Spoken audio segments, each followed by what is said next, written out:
Saludos cordiales a todos. Bienvenidos. Les habla Juan Miguel Angarita. Hoy continuaremos con el ciclo de capacitaciones en Derecho Penal dirigida a criminalistas en nuestro día 20. Buenas tardes para todos. Reciban un cordial saludo por parte del equipo del Grupo de Investigaciones Especializado Juan Miguel Angarita. Les agradecemos por permanecer constantemente en estos ciclos de capacitación en Derecho Penal y en Derecho Procesal Penal para todas las personas interesadas en aproximarse de manera inicial a el conocimiento sobre este tipo de asuntos en derecho penal y en derecho procesal penal. Una cordial bienvenida a los colegas, a los fiscales, a los miembros de la academia, estudiantes. Es para nosotros un placer contar con la presencia de ustedes en este tipo de actividades. Bueno, vamos a iniciar con nuestra actividad del día de hoy. Iniciemos con el trabajo. Veníamos ayer hablando de las actividades investigativas que no requieren orden judicial previa. Iniciemos con la siguiente diapositiva, por favor, para recordar o para retomar qué es lo que venimos eh, desarrollando en nuestra actividad. Nosotros dijimos que las actividades, que para poder abordar el tema de las actividades de policía judicial o las actividades investigativas, necesitamos obligatoriamente diferenciar tres circunstancias puntuales. Una primera circunstancia relacionada con aquellas actividades investigativas que no implican afectación a los derechos fundamentales, caso en el cual se puede proceder por parte de la Fiscalía General de la Nación o por parte de la defensa a la recolección de elementos materiales probatorios, a la recolección de evidencia física o a la recolección de información específicamente orientada a acreditar los hechos jurídicamente relevantes sin la necesidad de intervención por parte de un juez constitucional de control de garantías y sin mayor nivel de formalidades. Cuando las actividades investigativas implican la afectación de derechos fundamentales, existen dos escenarios puntuales. Uno, que esas actividades investigativas que implican afectación a derechos fundamentales deban ser ordenadas por el fiscal y sometidas a control posterior por parte del juez de control de garantías, o que esas actividades investigativas requieran control previo y posterior por parte del juez constitucional de control de garantías. Ayer veníamos hablando de ese primer grupo de actividades de investigación. Esto es, aquellas actividades que implican afectación a los derechos fundamentales, pero que pueden ser ordenadas a iniciativa del fiscal y que serán sometidas a un control posterior por parte del juez de control de garantías. Dentro de esas actividades, nosotros el día de ayer mencionábamos que el fiscal tiene plena autonomía para que cuando tiene motivos fundados de que va a cumplir un fin específico establecido en la ley 906, como por ejemplo la ubicación o la recolección de elementos materiales probatorios y evidencia física, la obtención de información relacionada con la investigación penal, la la obtención de la ubicación de los objetos materiales del delito, de los bienes que son objeto del delito, la ubicación de indiciados, la ubicación de coimputados, la ubicación de condenados. Es decir, unos fines específicamente previstos en la ley 906 puede desarrollar este tipo de actividades investigativas sin necesidad de acudir al control previo por parte del juez de control de garantías. Estas actividades afectan derechos fundamentales y lo lógico es que por afectar derechos fundamentales necesariamente requerirían un control previo por parte del juez de control de garantías. No obstante, cuando nos referimos específicamente a los registros, cuando nos referimos específicamente a los allanamientos, a las incautaciones o a la interceptación de comunicaciones, por expresa disposición del artículo 250 constitucional numeral 2, el fiscal sin necesidad de control previo por parte del juez de control de garantías puede ordenar la realización de este tipo de actividades de policía judicial, la realización de este tipo de actividades investigativas y una vez obtenga los resultados de la actividad investigativa representados en un informe de policía judicial rendido por los miembros del CTI o por quien ejerza la función de policía judicial de manera permanente o transitoria, someter esa actividad investigativa a el control posterior por parte del juez constitucional de control de garantías, quien realizará un control formal y un control sustancial a la actividad desarrollada por parte del ente investigador. Es importante aclarar antes de continuar que las actividades investigativas de policía judicial no solamente son una facultad constitucional de la Fiscalía General de la Nación. Las actividades investigativas o las actividades de policía judicial, esto es, las actividades forenses, las actividades periciales, las actividades de ubicación, fijación, recolección, embalaje, sometimiento de los elementos materiales probatorios a cadena de custodia, también es una facultad inherente a la defensa técnica, y cuando es la defensa técnica quien realiza este tipo de actividades, pues es el defensor quien cumple las funciones de dirección de las actividades investigativas. Pero es importante aclarar pues, que la defensa no tiene facultades para realizar registros, allanamientos, incautaciones de elementos materiales probatorios, y la defensa mucho menos va a tener facultades para realizar interceptación de comunicaciones. Eso no lo puede hacer la defensa de manera directa. Para que la defensa pudiese eventualmente, por ejemplo, realizar una interceptación de comunicaciones, requeriría acudir al fiscal que se encuentra conociendo del caso, para que por intermedio de ese fiscal y suministrándole a ese fiscal unos elementos fundados, unos motivos fundados, basados en elementos materiales probatorios, sea ese fiscal quien realice y quien emita la orden de interceptación de comunicaciones, y sea la policía judicial del ente acusador la que cumpla con la actividad de interceptación de comunicaciones solicitada por la defensa.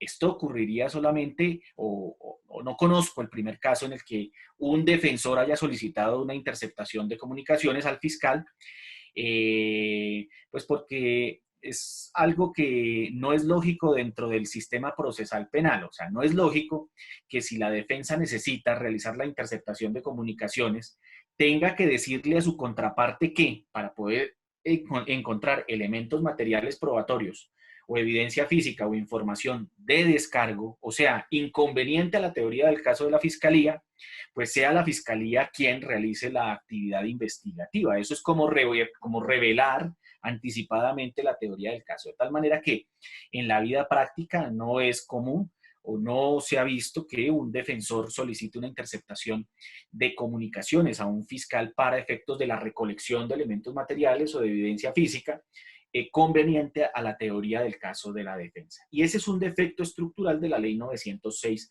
del año 2004, que podría eventualmente solucionarse si, por ejemplo, la interceptación de comunicaciones pudieran realizarla entidades de carácter privado. Esto suena a herejía. En el contexto constitucional actual, en el estado del arte actual, suena a una herejía, que entidades privadas pudieran realizar actividades de interceptación de comunicaciones.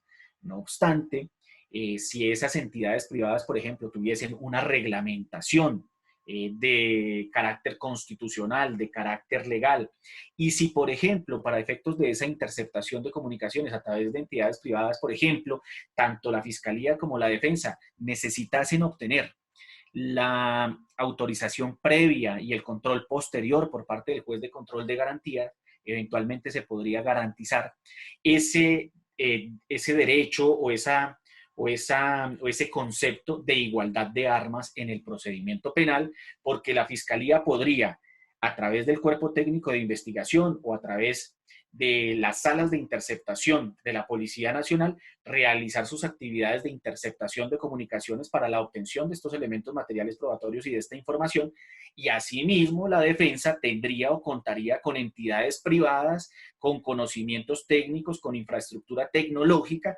con una operación reglada, con una operación vigilada por el Estado, para la interceptación de comunicaciones y la realización de actividades investigativas de la defensa técnica. Pero eso es digamos, una situación que en la actualidad no existe. Sin embargo, debería abrirse el debate sobre si sería viable entrar a delegar en algún tipo de entidad privada este tipo de actividades de carácter investigativo. Repito, única y exclusivamente con fines investigativos, no con fines extralegales o con fines inconstitucionales, sino con fines investigativos para el desarrollo de los programas metodológicos de la defensa técnica. Bien, entonces esto que acabamos de decir nos lleva a, pues, a centrar nuestra atención en el tema que vamos a tratar el día de hoy. Pasemos a la siguiente diapositiva, por favor. Hoy vamos a hablar de la interceptación de comunicaciones. Este es un tema bastante, álgido, es un tema bastante caliente. ¿Por qué es un tema bastante caliente? Porque existen fenómenos delictivos relacionados con la violación a las comunicaciones de determinadas personas. Y eso es un fenómeno que nosotros conocemos a través de los medios de comunicación, es un fenómeno histórico, no solamente ocurre en Colombia, sino ha ocurrido a nivel de instituciones o a nivel de personas dedicadas al espionaje a nivel mundial y a lo largo de la historia. Eso no es un fenómeno de acá, eso no es un fenómeno local. Ese fenómeno de la interceptación de comunicaciones entonces implica que se ha detectado que existen una serie de derechos que se ven afectados con la interceptación de comunicaciones cuando quiera que ellas se realizan por parte del Estado o cuando quiera que ellas se realizan por parte de agentes que no pertenecen al Estado. Con esto que yo acabo de decir, estoy afirmando de manera categórica que el Estado, en muchos casos, en la gran mayoría de los casos, en los que realiza actividades de interceptación de comunicaciones, viola flagrantemente derechos humanos, viola flagrantemente derechos fundamentales. El Estado se oculta bajo la idea de que es él quien tiene la facultad investigativa, de que es el Estado quien tiene la facultad constitucional de ordenar este tipo de actividades de policía judicial. Pero en la práctica judicial actual, uno observa cómo las interceptaciones de comunicaciones no son tan proporcionales como la norma lo ordena, no son tan razonables como la norma lo ordena, no son tan necesarias como la norma lo ordena y no son tan urgentes como la norma lo ordena. Se realizan de manera, en algunos casos, indiscriminada y como consecuencia de esa realización indiscriminada, desproporcionada, innecesaria, irracional de la actividad de interceptación de comunicaciones, el Estado también termina violando derechos fundamentales de los ciudadanos. Es decir, a veces la actividad de espionaje es una actividad que, por más que está tipificada, es una actividad que proviene directamente del Estado. Del Estado. Esto es algo que yo estoy afirmando, que no es una, digamos, esto no es una herejía, yo no estoy aquí hablando mal de nadie, pero sí estoy exponiendo, digamos, una realidad puntual que podemos inclusive percibir con la sola revisión de los medios de comunicación. Y es una actividad que eventualmente cuando no se desarrolla dentro de determinados parámetros legales, pues es gravemente atentatoria contra los derechos fundamentales, específicamente contra algunos derechos que tienen relación directa con el modelo de Estado liberal. Con el modelo de Estado liberal no desde el punto de vista económico, sino con el modelo de Estado democrático que garantiza las libertades públicas, una de las cuales es el derecho fundamental a la intimidad.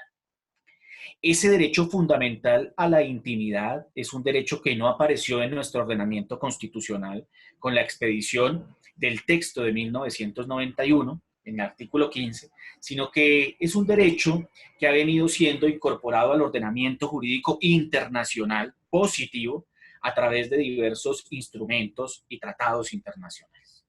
Un primer instrumento y tratado internacional que constituye un fundamento de existencia del derecho a la intimidad es la Declaración Universal sobre Derechos Humanos.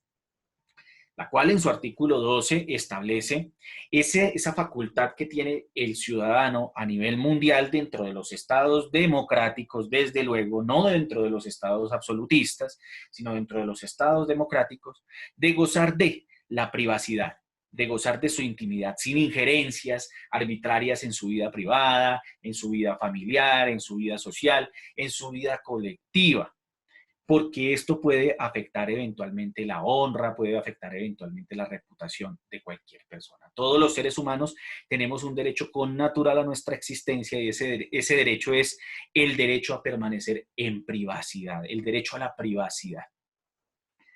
Yo creo que uno de los derechos fundamentales más importantes del ser humano es ese, el derecho a la privacidad.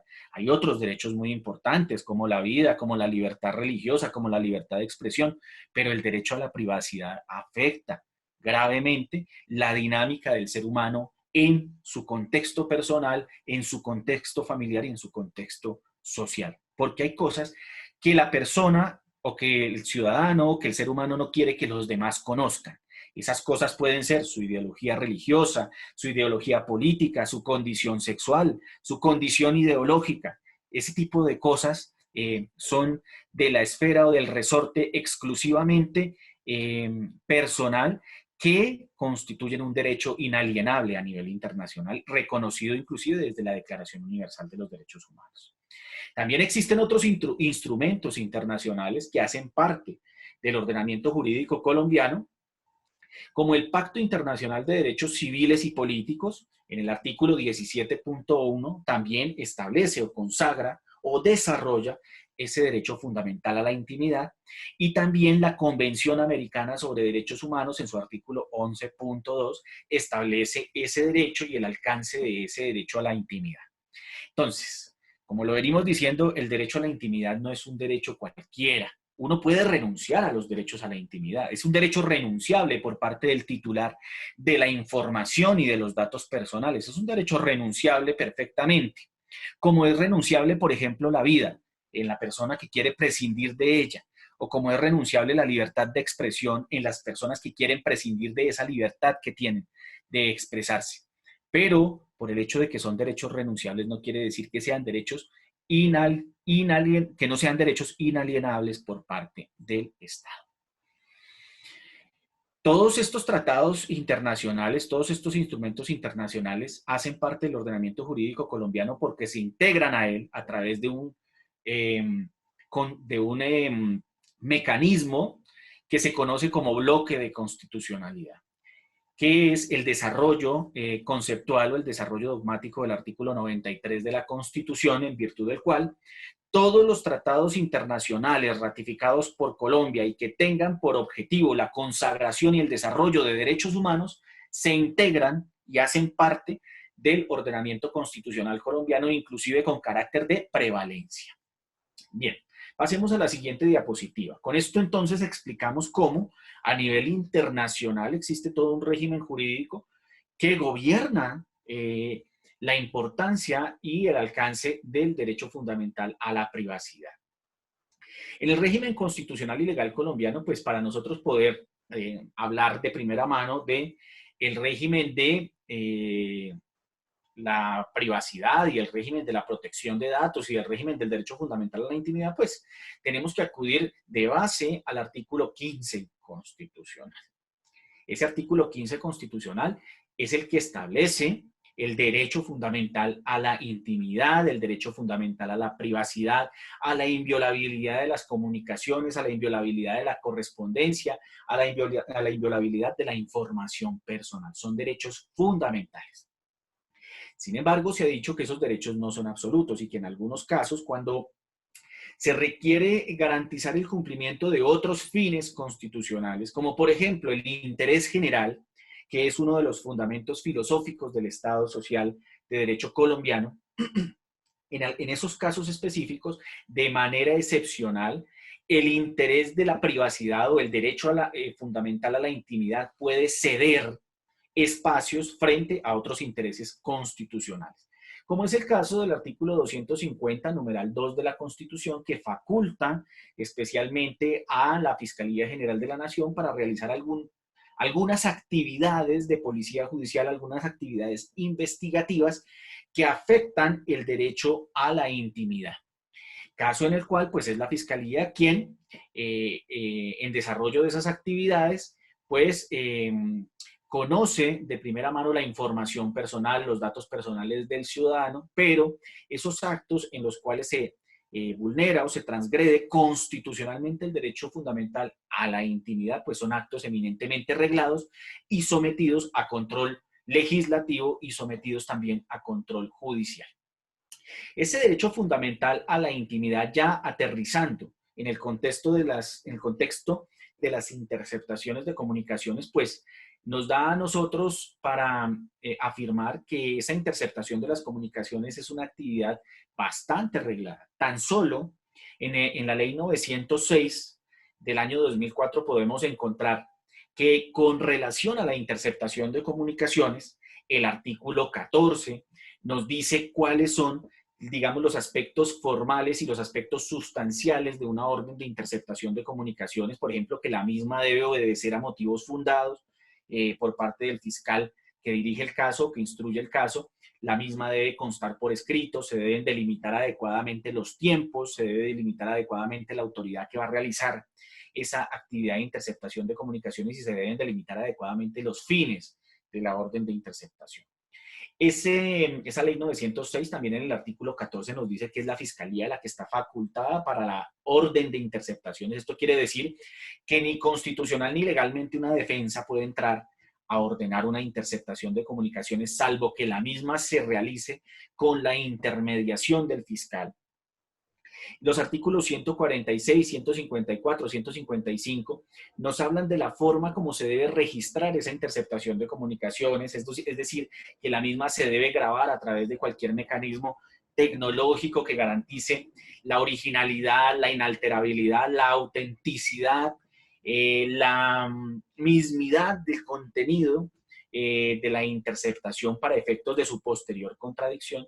Ese artículo 235 de la ley 906 nos habla de la actividad ya propiamente dicha de policía judicial consistente en la interceptación de comunicaciones y cuáles son, digamos, los requisitos que debe observar el fiscal al momento de ordenar una interceptación de comunicaciones. Nos dice cuáles son los aspectos de contenido de una orden de interceptación de comunicaciones, si la misma tiene una limitación temporal o no, y en caso de que la misma se requiera prorrogar, pues el control previo que eventualmente tiene que emitir el juez de control de garantías única y exclusivamente cuando se trata de la prórroga de la orden de interceptaciones, entre otros aspectos puntuales.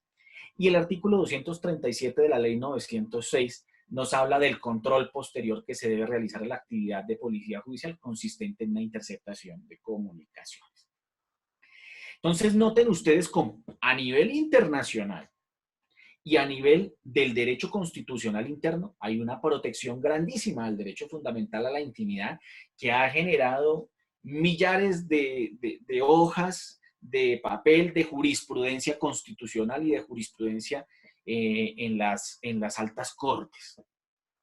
Que existe un instrumento, que existen bastantes instrumentos normativos incorporados en la ley 906 para regular el procedimiento de interceptación de comunicaciones. Esto es, que implica que no se puede desarrollar de cualquier manera, pero además los artículos 192 y 193 del Código Penal tipifican como conducta punible la interceptación ilegal de comunicaciones. Esto es, la interceptación de comunicaciones que no se cumple acorde con determinados requisitos legales y no se cumple acorde con determinados controles judiciales.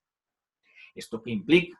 Esto implica que no solamente un particular que realice interceptaciones sin ese cumplimiento de requisitos legales y sin esos controles judiciales, sino también un fiscal que realice interceptaciones sin el cumplimiento de esos requisitos formales y sustanciales, puede eventualmente verse señalado como sujeto activo de este tipo de delitos. Bien, pasemos a la siguiente diapositiva, por favor. Bueno, aclarando que el artículo 192 pues, es el que establece el tipo penal que se ha conocido como el delito de interceptación ilegal, uno de los verbos rectores es interceptar ilegalmente las comunicaciones que por cualquier medio tengan los ciudadanos, y el 193 es la venta de los equipos o la comercialización de estos equipos o el porte de los equipos para la interceptación. Entonces, digamos, la normatividad penal sustancial protege ese derecho fundamental a la intimidad a través de estos dos tipos penales. Bueno, ese derecho a la intimidad tiene, digamos, unas esferas reconocidas en la jurisprudencia de la Corte Constitucional. Y esas esferas son cuatro. La intimidad se desarrolla bien en la esfera personal, bien en la esfera familiar, en la esfera social y en la esfera gremial. En la esfera personal, el derecho fundamental a la intimidad implica que los ciudadanos o que los habitantes de nuestro territorio, los habitantes que gozan de ese derecho, pues tienen el derecho de guardar silencio, tienen el derecho de ensimismarse y de proteger su ideología, de proteger su pensamiento, de proteger sus datos personales, y solamente cuando ellos autorizan conocer ese tipo de datos, ese tipo de información, pues el Estado puede entrar a utilizar este tipo de información. La esfera familiar es una esfera obvia, es una esfera normal del derecho fundamental a la intimidad.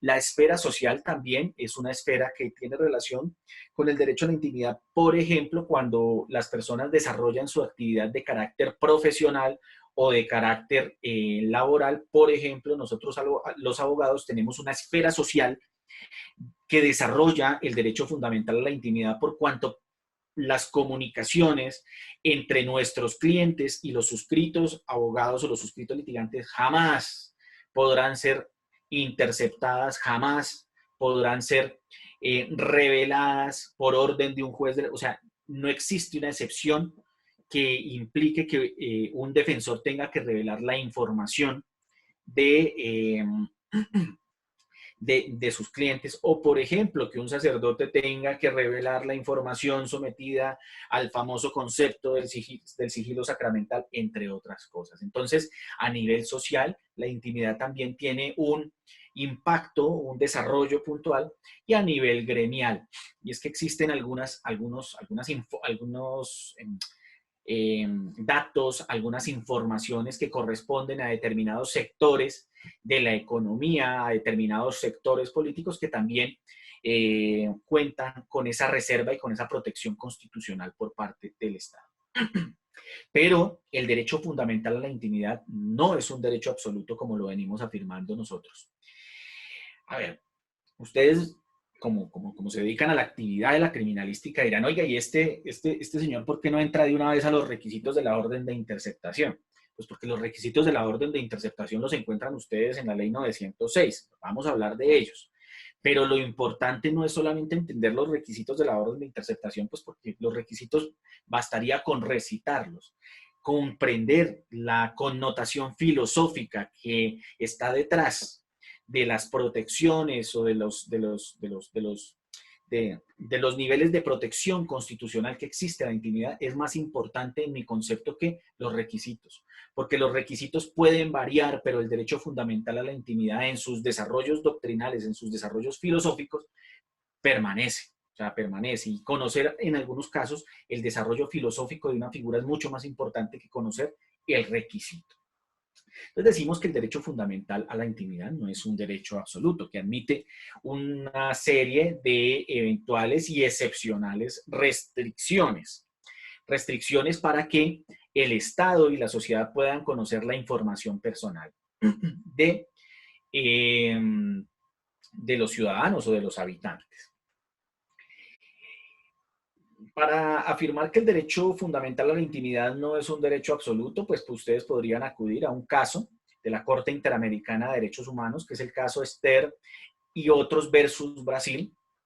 Y en ese caso, la Corte Interamericana de Derechos Humanos afirmó que, uno, el derecho fundamental a la intimidad no es absoluto, y dos, que como no es absoluto, la consecuencia directa es que admite injerencias eminentemente regladas, esto es, injerencias que han sido o han pasado por el filtro del legislador y del constituyente, que dice en qué casos específicos se pueden conocer por vía excepcional los datos de un ciudadano o los datos de una persona natural o jurídica cuando quiera que la persona natural o jurídica no autoriza al Estado para conocer esa información. Entonces, es el legislador quien tiene la reserva especial de establecer esas condiciones que se necesitan para acceder al derecho, para acceder a la información personal de las personas naturales o de las personas jurídicas.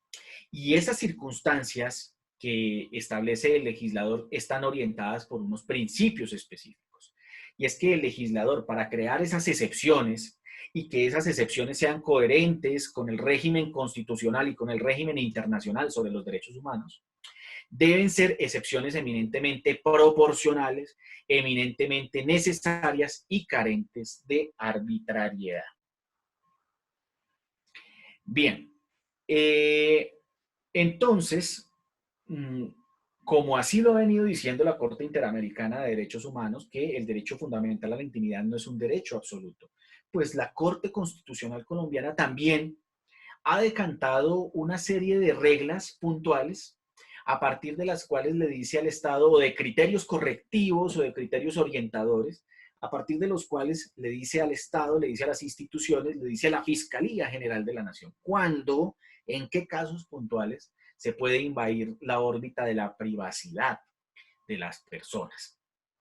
Esto tiene importancia no solamente para la explicación de la actividad de interceptación de comunicaciones. Esto es importante también, por ejemplo, para la explicación de las actividades de policía judicial de recuperación de información dejada al navegar en la web, como para también explicar la importancia o para explicar la estructura ideológica de las audiencias de búsqueda selectiva en bases de datos, entre otros aspectos. Entonces, esto que estamos hablando nos va a fundamentar las exposiciones posteriores. La Corte Constitucional en la sentencia T-787 del año 2004 nos ha dicho que existen, digamos, 5 reglas esenciales que se deben observar cuando se va a acceder a la información personal sin autorización del ciudadano. Y que se hace con fines, además, de investigación judicial. Una primera regla es el principio de libertad. Según ese principio de libertad, pues el ciudadano es libre de ocultar, de reservarse para sí toda su información personal, toda la información personal que posee y que existe, que reposan en bases de datos. De tal forma que solamente con la autorización del titular o solamente con la autorización de un juez de la República se puede conocer la información personal de una persona. Existe un segundo principio orientador de esa posibilidad que tiene el Estado de acceder a la información personal de alguien. Y es el principio de finalidad. A ese principio también se le conoce como el principio de proporcionalidad. Y es que cuando el derecho fundamental a la intimidad entra en conflicto con otros intereses constitucionales, como por ejemplo el interés constitucional de protección de la sociedad que cumple la Fiscalía General de la Nación a través de la persecución del delito, o por ejemplo los derechos de las víctimas, o por ejemplo los derechos a la verdad, a la justicia, a la reparación, o a conocer la verdad procesal, a conocer la verdad sobre la ocurrencia de una conducta punible. En esos casos, cuando hay ese choque de intereses constitucionales, pues puede resultar proporcional, puede resultar adecuado acceder a la información de una persona para efectos del esclarecimiento de determinados hechos. Ahora bien, de la misma forma se requiere que invadir la órbita de la intimidad, invadir la órbita de la privacidad personal, familiar, social o gremial de una persona sea una actividad eminentemente necesaria. Esto es, que para conocer determinada información, determinados datos, pues quien está solicitando acceder a la información privada acredite cómo, si no es a través de una orden judicial o si no es a través del mecanismo excepcional, no va a poder acceder a esa información. porque es que hay muchos eventos en los cuales la información de una persona se puede conocer sin necesidad de vulnerar su derecho fundamental a la intimidad, sin necesidad de transgredir su derecho fundamental a la intimidad. Como por ejemplo cuando existen otros elementos materiales probatorios u otra evidencia física que indica la existencia o la inexistencia de determinado hecho que tiene relación con la intimidad, pero que en la práctica pues ya está indicado o ya reposa en otros elementos materiales probatorios y que haría eminentemente injustificada la invasión a la órbita de la privacidad del titular de los datos personales. Entonces, no solamente la actividad de invasión de la órbita de la privacidad de una persona tiene que ser proporcional, es decir, tiene que ser necesaria, tiene que existir un conflicto de intereses constitucionales entre la privacidad y otros intereses constitucionales, pues también se requiere que acceder a esa órbita de la privacidad resulte eminentemente necesario, porque si no lo es, pues la invasión resultará abiertamente ilegal, abiertamente inconstitucional. Desde luego, cuando se realiza la invasión a la privacidad de una persona, pues se requiere que la información que se obtenga se exponga y se revele con veracidad, es decir, no se puede invadir la privacidad de una persona para obtener información irreal, información inexistente, sino información veraz. Y finalmente, se accede a la intimidad o se accede a la privacidad de una persona para obtener la información completa. Esto es la información sin recortes, sin enmendaduras o sin circunstancias que afecten su integridad desde el punto de vista formal y desde el punto de vista de su contenido. Bueno, pasemos a la siguiente diapositiva. Ahora sí, entremos a la actividad de interceptación de comunicaciones. La actividad de interceptación de comunicaciones, como yo les decía a ustedes, como lo acabé de exponer a lo largo de los últimos 30 minutos, es una actividad que tiene un contenido filosófico, un contenido normativo a nivel internacional y legal bastante amplio. Entonces, cuando se va a realizar ese tipo de actividades, pues se deben observar esos criterios jurídicos para proceder a este tipo de actividades, porque la inobservancia de esos criterios jurídicos, inclusive por parte de las autoridades estatales, por ejemplo, de la Fiscalía, por ejemplo, de los miembros de la Policía Judicial, puede eventualmente ser constitutivo de conducta punible de interceptación ilícita de comunicaciones. ¿Qué se requiere para una orden de para una interceptación de comunicaciones? Los requisitos varían a lo largo de la historia legislativa. Este tema ha sido reformado en los últimos 100 años. Los requisitos varían cada rato. En la ley 906 se ha reformado 3 veces el artículo 235 que gobierna la actividad de policía judicial de interceptación de comunicaciones. Entonces ustedes podrán notar cómo desde el año 2004 hasta acá se han presentado 3 reformas tan solo legislativas. Y esas 3 reformas en algunos eventos tocan los requisitos, las posibilidades y los alcances que tienen las actividades de interceptación de comunicaciones. Sin embargo, a manera de resumen, y esto sin perjuicio de que el legislador cambie de criterio y sin perjuicio de que la jurisprudencia cambie de criterio, porque estos temas pues son muy cambiantes. ¿Y por qué son cambiantes? Porque van de la mano de la dinámica cultural, de la dinámica social, de la dinámica judicial. Pues yo he tratado de resumir las características de la actividad en 6 características puntuales. Lo más importante para una orden de interceptación de comunicaciones es que existan motivos fundados que orienten la actividad. ¿Esto qué quiere decir? Que antes de la existencia de una orden de interceptación de comunicaciones, el fiscal tiene que conocer a través de otros elementos materiales probatorios o evidencia física o a través de algún tipo de información lícitamente obtenida y de la cual se debe dejar constancia por escrito. Además, se debe dejar constancia pues, para garantizar, digamos, la formalidad y la acreditación de la existencia de los motivos fundados. No, pues la constancia eventualmente puede, o sea, eventualmente uno puede decir, no, que la información la obtuve de manera verbal. No, pues sí, pero es que la información verbal, ¿usted cómo la prueba?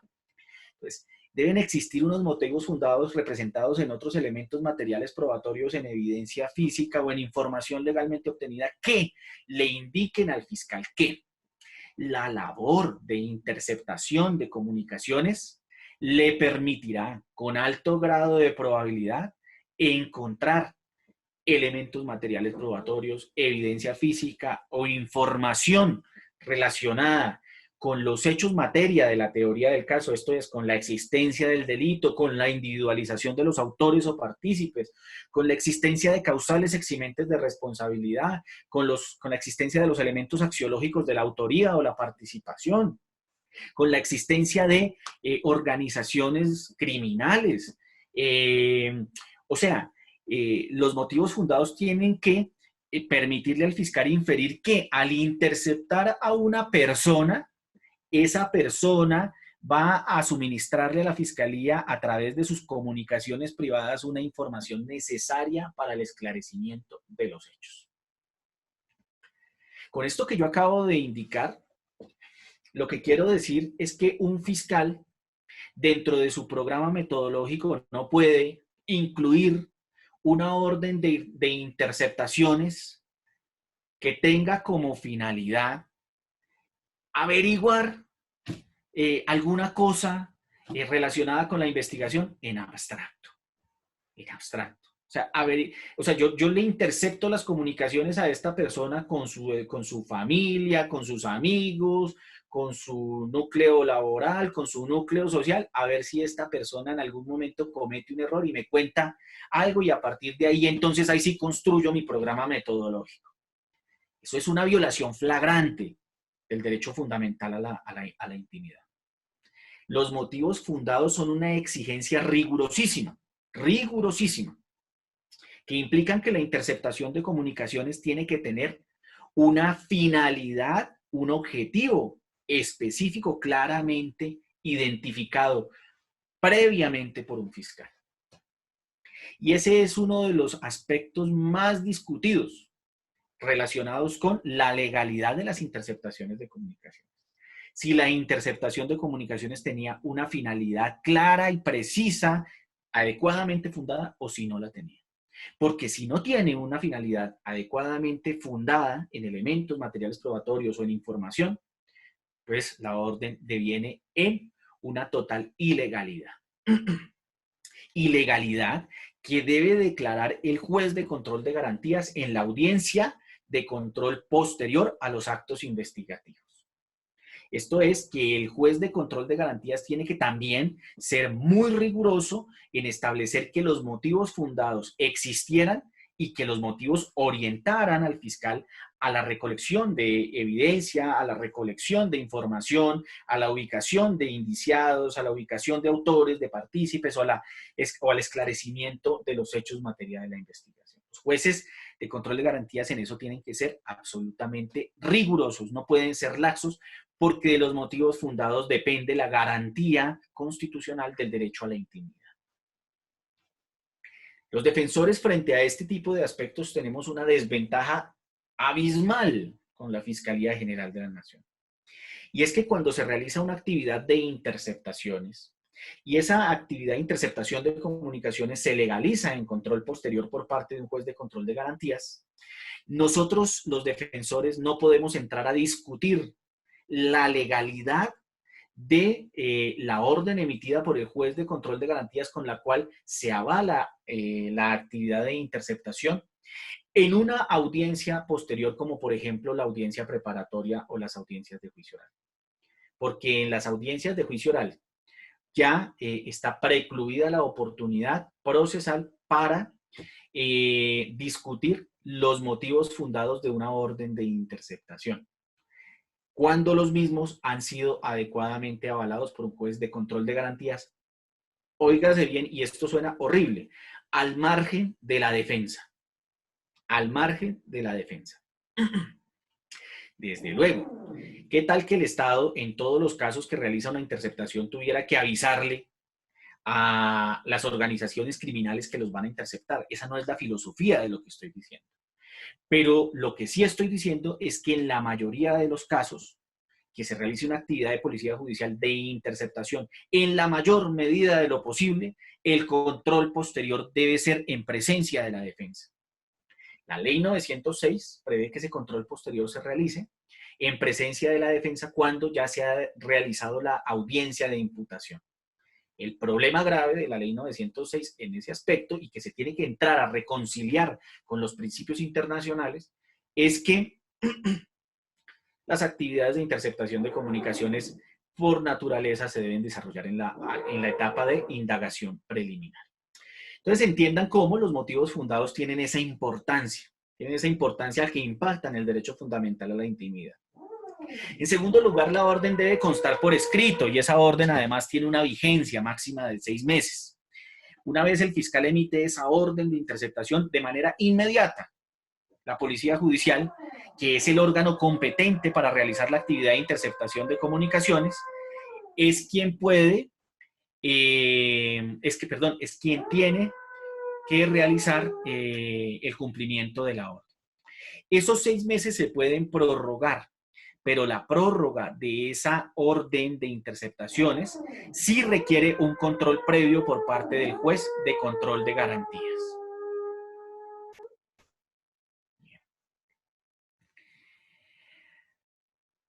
Bueno, la finalidad de la orden de interceptación no puede ser otra que la búsqueda de elementos materiales probatorios, la búsqueda de evidencia física, la búsqueda de indiciados, la búsqueda de imputados, la búsqueda de condenados, la búsqueda de esclarecimiento de los hechos relacionados con la investigación penal. O sea, no puede existir otro fin. Porque, repito, una de las condiciones establecidas por la Corte Constitucional en esa sentencia que les mencioné ahorita es que, pues, la violación o la injerencia al derecho fundamental a la privacidad también se desarrolle como consecuencia de el cumplimiento o con la necesidad de cumplimiento o reivindicación de otro fin, también de jerarquía o de rango constitucional. Algo muy importante que tienen que conocer los organismos del Estado y algo muy importante que tiene que conocer la Fiscalía General de la Nación, los miembros de la Policía Judicial, no se pueden interceptar por nada del mundo las comunicaciones con el defensor. Eso suena horrible, que la ley lo tenga que decir. Eso debería inferirse de los textos internacionales, pero la ley tiene que decirlo para que no se intercepten las comunicaciones con los defensores. Sí, que los defensores le conocemos la vida privada, la vida íntima a los clientes, sí, pero pues el equilibrio de las democracias depende específicamente de ese tipo de garantías. ¿Qué tal nosotros los defensores siendo sujetos de torturas para revelar la información de nuestros clientes? Que en la mayoría de los casos son inocentes. Bien. Y finalmente, los resultados de la actividad investigativa se deben someter al control posterior por parte del juez de control de garantías, acorde con las reglas del artículo 237 de la ley 906 del año 2004. Esto es que una vez las autoridades de policía judicial entregan el informe de interceptación de las actividades de interceptación de comunicaciones, el fiscal tendrá 24 horas para acudir ante el juez de control de garantías para la legalización de la actividad de policía judicial. Existía una discusión y era relacionada con los hallazgos parciales por parte de la policía judicial. Y es que la orden de interceptaciones, como bien lo pudimos ver ahorita, tiene 6 meses de duración y durante esos 6 meses, por ejemplo, al mes 1 se realiza un hallazgo, al mes 2 se realiza otro hallazgo, al mes 2 y medio se realiza otro hallazgo y la pregunta que se realizaban los defensores, los fiscales y los jueces de control de garantías era si cada vez que se obtenía un hallazgo, inmediatamente se debía poner en conocimiento ese hallazgo al fiscal para que el fiscal de manera gradual fuera obteniendo controles posteriores a los diversos hallazgos que se obtenían en desarrollo de la orden de interceptaciones. Eso ya lo resolvió la Sala de Casación Penal de la Corte Suprema de Justicia diciendo que el control posterior o los términos para la realización del control posterior se cuentan a partir del informe, del último informe de Policía Judicial, 24 horas después del último informe de Policía Judicial relacionado con las actividades de interceptación de comunicaciones, el fiscal podrá legalizar todos los hallazgos. ¿Esto para qué? Pues para no congestionar la Administración de Justicia y los jueces de control de garantías, legalizando hallazgo tras hallazgo durante los 6 meses de la orden de interceptación. Pero haciendo una claridad también, y es que la ley 1809 del año 2018, que es la ley que se creó, pues digamos, entre otras finalidades para combatir los grupos delictivos organizados o las GAO, esa ley 1809 le ordena específicamente a la Policía Judicial que una vez obtenga hallazgos parciales, pues cuando esos hallazgos son indicativos de que la organización criminal va a cometer nuevos delitos, pues que en esos casos concretos sí, esos hallazgos parciales sean informados al fiscal para que el fiscal adopte las medidas preventivas y evite pues la continuación de la actividad criminal de las organizaciones mencionadas. Entonces, como ustedes podrán ver, pues los requisitos en la norma, los requisitos en la jurisprudencia, ahí están, los podemos recitar, pero lo más importante de esto es que siempre nos preguntemos si la orden de interceptación cuenta con unos motivos fundados, adecuadamente en elementos materiales probatorios y si esa orden resulta proporcional, necesaria, urgente, racional para el cumplimiento de otros fines constitucionales, porque de eso depende su específica legalidad. Bueno, queridos amigos, les agradezco mucho la charla, la compañía el día de hoy, la paciencia. En algunos eventos me desconcentré un poco por las reparaciones locativas de mi vecino, pues esto es algo que puede ser normal en la actividad del teletrabajo. Espero que ustedes hayan recibido pues con claridad esta información y mañana continuaremos hablando de algunas actividades de policía judicial, ya las que requieren el control previo por parte del juez de control de garantías. Como ustedes lo pueden notar, pues hablar de estos temas no es algo que uno lo pueda resumir tan fácil, pero pues es importante que como somos una empresa de investigación criminal, pues profundicemos estas temáticas ya inclusive desde estos ciclos de aproximación al procedimiento penal. Muchas gracias a todos ustedes y les envío un abrazo fraterno. Que estén muy bien. Muchas gracias a todos por el tiempo y la gran acogida que han tenido estas capacitaciones en nuestra plataforma Zoom. Los invitamos a presenciarlas en directo registrándose en el formulario de la descripción y estar atentos a sus correos y teléfonos para ser notificados de las sesiones en vivo. Los invito a suscribirse en nuestro canal de YouTube y seguirnos en nuestras redes sociales que estarán en la descripción de este video. Un abrazo virtual y nos vemos en una próxima oportunidad.